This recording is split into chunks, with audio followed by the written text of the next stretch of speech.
ऐसे लहराते हो दरिया गरम धड़कने देता हो सहा धड़कने लगी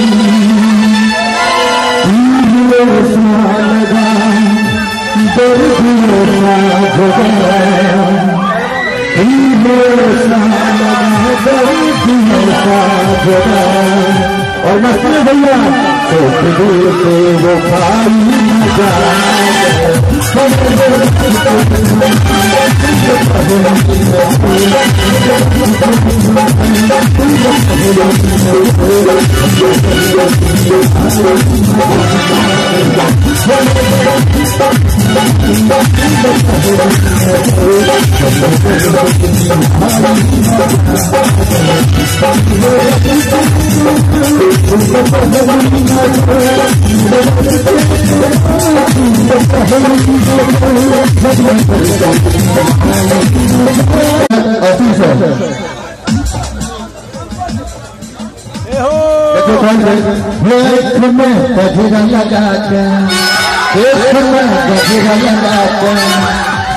हम जब कहर करे रास्ता करो ठीक है जो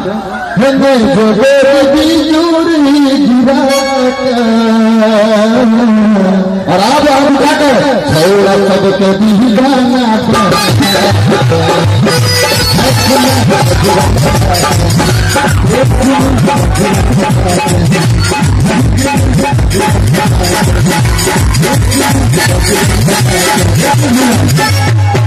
आज पांचों को खिला नाच करेंगे आज अभी नाच कर रहे हाथ उठा के जिनका जिनका हाथ में रुमाल गमछा है जो मस्ती करे के टेम से सब घर जाकर तुम्हें जो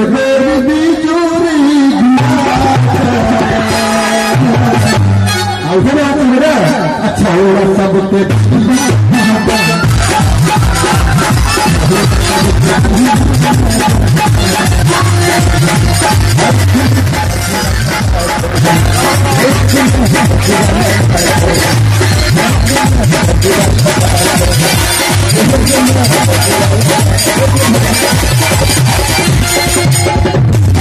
मस्ती करे खातिर क्या है जो 16 बरस के भेला कई प्यार नहीं भेले है जो 16 बरस के भेला कई प्यार नहीं भेले हर जीवन से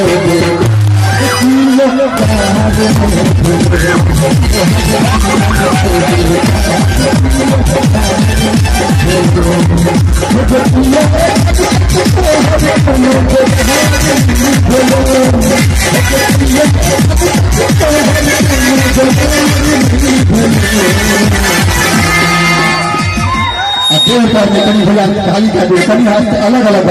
तो हर जीवन